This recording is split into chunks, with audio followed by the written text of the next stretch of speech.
Assalamualaikum warahmatullahi wabarakatuh. Saya Siti Arisa Daulay dengan NPM 1903090012 dari kelas 5A Pagi Kesejahteraan Sosial. Hari ini saya akan membahas tentang pendidikan nilai. Pendidikan nilai menciptakan dunia yang lebih berkelanjutan dengan ekonomi yang stabil dan masyarakat yang lebih adil dan inklusif adalah target yang sulit, tetapi bukan tidak mungkin tercapai jika kita dapat mengandalkan keterlibatan pemerintah, lembaga bisnis, dan di atas segalanya, publik yang bertanggung jawab dan berkomitmen.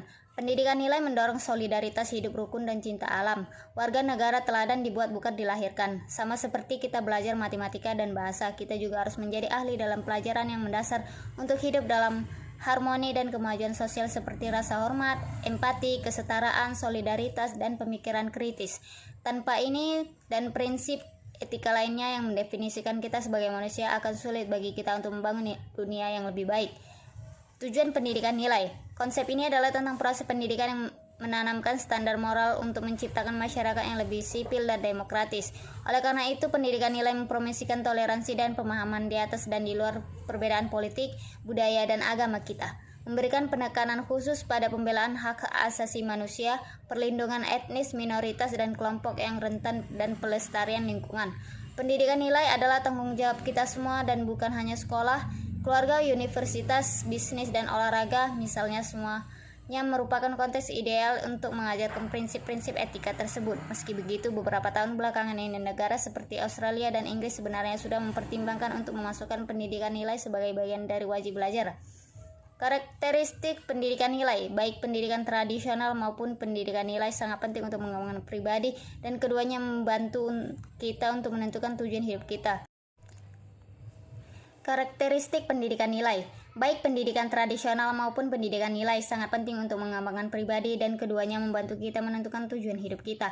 Tetapi sementara yang pertama mengajarkan kita tentang pengetahuan sosial, ilmiah, dan humanistik, yang keduanya melatih kita untuk menjadi warga negara yang baik. Berbeda dengan pendidikan tradisional, dalam pendidikan nilai tidak ada pembedaan antara apa yang terjadi di dalam dan di luar kelas. Pentingnya pendidikan nilai telah mendorong banyak negara memperkenalkan mata pelajaran seperti pendidikan dan kewarganegaraan. Nilai pendidikan utama. Pendidikan nilai mencakup berbagai topik yang berkaitan dengan kewarganegaraan dan etika, antara lain empati, dengan menempatkan diri kita pada posisi orang lain baik secara kognitif maupun emosional. Kita meningkatkan kemampuan kita untuk menyelesaikan konflik dan memahami pendapat orang lain.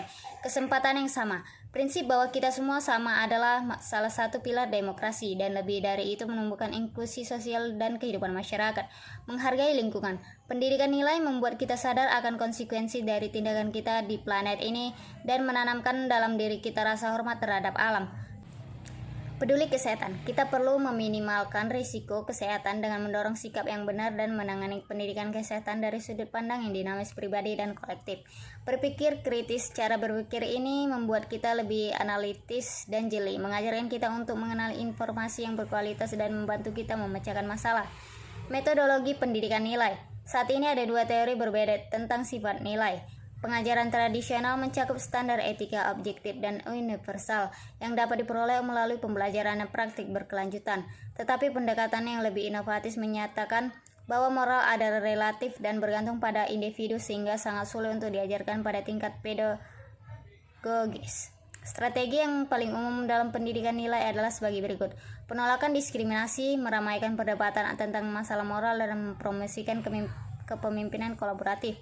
Mencela sikap yang merugikan masyarakat secara keseluruhan tanpa menstigmatisasi individu. Menekankan gagasan bahwa kita semua dapat berubah dan bahwa kita layak mendapatkan kesempatan kedua.